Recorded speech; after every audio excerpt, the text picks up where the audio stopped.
Hello दोस्तों, मेरा नाम है चेतन और आप सभी का स्वागत है हमारे चैनल चेतन नैरर्स पर। और आज हम नोइंग द अननोन के एपिसोड नंबर 19 को नैरेट करेंगे। और अगर तुम्हें ये वीडियो पसंद आती है तो वीडियो को एक लाइक कर देना। तो चलो अभी जल्दी से नरेशन को शुरू करते हैं। एपिसोड के शुरुआत में सियोना पियोवल से पूछती है कि क्या वो कोई मार्शल आर्टिस्ट है, जिस पर पियोवल कहता है कि तुम जो सोचना है तुम सोच सकती हो और तुम्हें यहाँ पर क्या चाहिए। तो सियोना कहती है कि क्या कोई रीज़न है जिस वजह से आप मुझे बता नहीं सकते हैं कि आखिर आप मार्शल आर्टिस्ट है या नहीं। तो पियोवल कहता है कि क्या तुम हर अनजान आदमी से ऐसे ही बात करती हो। जो सुनकर सियोना के पीछे खड़ा एक आदमी बहुत ही ज़्यादा गुस्सा हो जाता है और कहता है कि आखिर तुम्हारी हिम्मत कैसे हुई ऐसे बात करने की। अभी जल्दी से लेडी सियोना से माफ़ी मांगो। तो पियोवल कहता है कि माफ़ी मांगो, पर क्यों? पर वो आदमी तो पियोवल को नील डाउन करके माफ़ी मांगने को कह रहा था और अगर वो नहीं करेगा तो उसकी खैर नहीं। पियोवल कहता है कि अगर मैंने नहीं किया तो क्या करोगे? एक लड़की को लेकर अंधे होने की भी एक लिमिट होती है। लगता है कि तुम्हें एक बात नहीं पता है, अपने ओपोनेंट से भिड़ने से पहले तुम्हें उसके बारे में जान लेना चाहिए। और ऐसी बेइज्जती, और वो भी सियोना के सामने। वो आदमी से बहुत ही ज़्यादा गुस्सा हो जाता है और अपना स्वॉर्ड निकाल लेता है और कहता है कि आखिर तुम्हारी हिम्मत कैसे मुझे ऐसे मॉक करने की, अभी तुम्हें इसकी कीमत चुकानी ही पड़ेगी।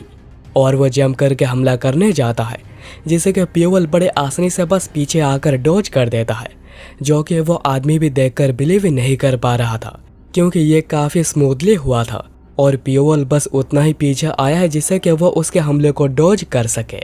इससे उस आदमी को और भी ज़्यादा गुस्सा आ जाता है और वह क्लियर स्काई हाउस के थंडरस्टॉर्म स्वॉर्ड टेक्निक को यूज़ करने का फैसला करता है, जो कि एक काफ़ी पावरफुल स्वॉर्ड टेक्निक है।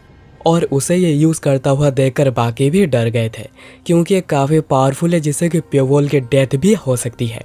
पर वह आदमी फिर भी हमला करता है और इस बार पियोवल बस अपने बालों को हाथों से थोड़ा साइड करके ही डॉज कर देता है। मतलब सोच सकते हो कि इससे कितनी बेइज्जती उसे महसूस हो रही होगी।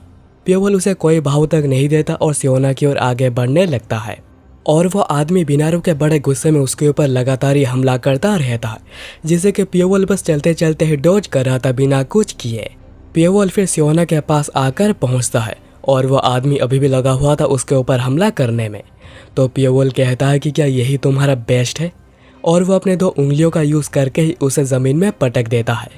सियोना ये देखकर उसे बड़े रेस्पेक्ट से कहती है कि सर पियोवल, प्लीज़ अपने गुस्से को शांत कीजिए।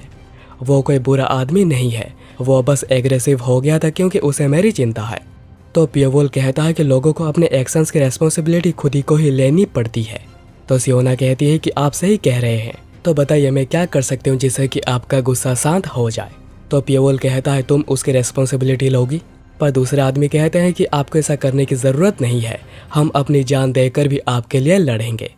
पर पियोवल सोच रहा था कि बुरा नहीं है, वो अपना सब कुछ देने को तैयार है। और अगले सीन में हम पियोवल को सियोना के साथ एक ही बिस्तर पर देखते हैं। सियोना फिर कहते हैं कि प्लीज़ मेरी एक रिक्वेस्ट को मान लीजिए, आपके स्किल्स को देखते हुए आपको ये काम करने में बिल्कुल भी मुश्किल नहीं होगी। पर पियोवल कहता है कि मैं सुनने के बाद ही डिसाइड करूँगा। सियोना कहती है कि नाम होसान, थंडर क्लान का यंग लीडर यानी नेक्स्ट लीडर, उसे मार दो। और हमें यह पता चलता है कि उस बात को ज़्यादा समय नहीं हुआ है जब थंडर क्लान के लीडर ताई ने सियोना और नाम की मैरिज प्रपोजल रखी थी और उन्होंने थ्रेट किया था कि अगर सियोना मना करती है तो वो किंग चंग सेट की मदद करने लग जाएंगे। और अभी 100 फ्लावर मून और एमए सेट इसी वजह से बहुत ही डिफिकल्ट सिचुएशन में फंसे हुए हैं। पियोवल कहता है कि मेरा 100 फ्लावर रूम के साथ कोई भी कॉन्ट्रैक्ट नहीं है, तो तुमने ज़रूर सोच लिया होगा कि अगर मैं इसमें फेल हो जाता हूँ तो तुम कह दोगे कि तुम मुझे बिल्कुल भी नहीं जानती, क्यों, है ना? सियोना कहती है कि अगर पियोवल नाम को मार देता है तो वो पियोवल के बारे में अच्छी अच्छी बातें उसके आंट को बताएगी और उसे काफ़ी अच्छा खासा रिवॉर्ड दिलाएगी। तो पियोवल पूछता है कि आखिर उसकी आंट है कौन, और उसे पता चलता है कि सियोना की आंट और कोई नहीं बल्कि जियोंगवा है। यह सुनकर पियोवल कहता है कि अच्छा, तो ऐसी बात है। उसके बाद सीन फोकस करता है एमे सेक्ट माउंटेन में, जहाँ पर हियो और एक आदमी एमे सेक्ट जा रहे होते हैं और यहाँ का व्यू हियो को बहुत ही ज़्यादा पसंद आया था। वो आदमी फिर कहता है कि सब कुछ मीनिंगलेस होगा अगर वो ये वॉर किंग चेंग सेक्ट से हार जाते हैं, और उन्हें पता है कि अगर उन्हें एमे माउंटेन से बाहर निकाल दिया जाता है तो उनका एंड बहुत ही ज़्यादा दुखद होगा।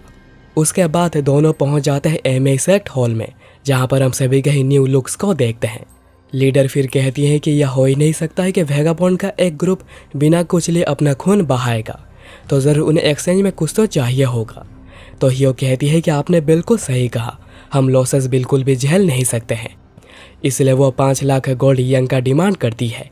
ये सुनकर वहाँ पर जो मेजर लोग थे वो कहने लगते हैं कि आखिर वो कैसे इतनी बड़ी अमाउंट डिमांड कर सकती है, और वो लीडर को कहती हैं कि उन्हें इसके बात को मानना नहीं चाहिए। अगर वो ऐसे डिमांड के सामने झुक जाएंगे तो आखिर में जाकर पूरी जियांगू उनके ऊपर हंसेगी। लीडर कहती है कि शांति रखो, झगड़ा मत करो, और वह हियो को कहती हैं कि लगता नहीं कि तुम लोगों ने सोचा होगा कि हम इस ऑफर को एक्सेप्ट करेंगे। हम इतने पैसों में तुम्हारे जैसे बहुत से ग्रुप्स को हायर कर सकते हैं। तो हियो कहती है कि आप कर तो सकती हैं, पर उनमें से कोई भी ब्लैक क्लाउड कॉर्प्स की तरह स्ट्रॉन्ग नहीं होगा। लीडर कहती है कि अगर इसके बाद भी मैं रिफ्यूज़ करती हूँ, तब जाकर हियो बताती है कि उनका एक आदमी ऑलरेडी किंगचेंग माउंटेन पहुँच गया है। ये सुनकर लीडर बहुत ही ज़्यादा गुस्सा होने लगती है और कहती है कि तुम यहाँ पर दोनों तरफ से खेलने आई हो, और वो अपने अंदर से इतनी ज़्यादा एनर्जी को रिलीज़ करती है कि कोई भी खड़ा तक नहीं रह पाता, और हियो के मुंह से तो खून भी आने लगा था। लीडर फिर कहते हैं कि सच सच बताओ, क्या तुम्हें सीरियसली लग रहा है कि मैं तुम्हें 5 लाख गोल्ड ऐसे ही दे दूंगा? सच बात बताओ, आखिर तुम्हें क्या चाहिए? हियो सोच रही होती है कि MXZ के लीडर तो एक और ही लेवल पर है, एक ओवर पावर्ड बीस्ट जैसी। हियो फिर कहते हैं कि हम लोग वेगाबॉन्ड है, तो हम उन्हीं लोगों का साथ देंगे जो कि हमें 1 रुपया भी ज़्यादा बीड करेगा। लीडर कहते हैं कि तुम्हें अपना कड़वा मुंह बंद रखना चाहिए, और तुम्हारे साथी भी अब यही सारी बातें किंगचेंग में भी कर रहे होंगे, क्यों है ना? पर लीडर ये भी सोच रही होती है कि किंगचेंग सेक्ट हमसे सुपीरियर है, पर हो सकता है कि वो इन्हें हायर कर ले ताकि उनकी जीत पक्की हो जाए, और उन्हें वेगाबॉन्ड्स के ऊपर गुस्सा भी आ रहा होता है। पर वो ये भी जानते हैं कि कॉन्फ्लिक्ट कभी भी शुरू हो सकती है, तो उन्हें जितनी मदद हो सके लेनी पड़ेगी। इसलिए वो इस डील को पूरा करने के लिए जियोंगा को जाने को कहती है। तभी सीन फोकस करता है 2 आदमियों के ऊपर जो कि पूरे फ्रस्ट्रेट हो चुके हैं, क्योंकि थंडर क्लान से बिजनेस करना बहुत ही ज़्यादा मुश्किल है, और वो जब भी बिजनेस करने जाते हैं वो थक कर ही लौट कर आते हैं। तो दूसरा आदमी ह्यूंगनिम कहता है कि आखिर वो हमें और कितना चूसेंगे। दूसरे आदमी के बातों से हमें पता चलता है कि थंडर क्लान ग्रेन्स खरीद कर 2 स्टोरेज रूम भर चुकी है, पर वो अभी भी कम दाम में ग्रेन्स खरीदे जा रहे हैं, जैसे कि पिछले जन्म में ग्रेन्स उनके जानी दुश्मन हो।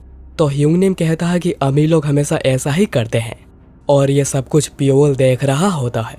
उसके बाद सीन शिफ्ट होता है मोरियांग के ऊपर, जो कि बैठकर सोच रहा था कि जैसे कि सब कुछ अच्छा हो रहा हो, पर किंगचेंग एंड MXZ के बीच में चलना बहुत ही एग्जॉस्टिंग है, और वो इस सब के बाद रिटायर होने के बारे में भी सोच रहा है।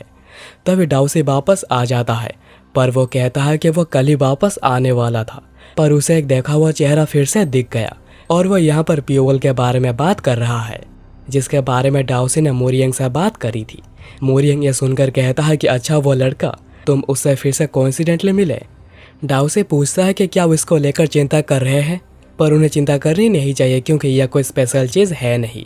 मोरियांग कहता है कि उसे यह बात पता है, पर उसे किसी वजह से चिंता हो रही है।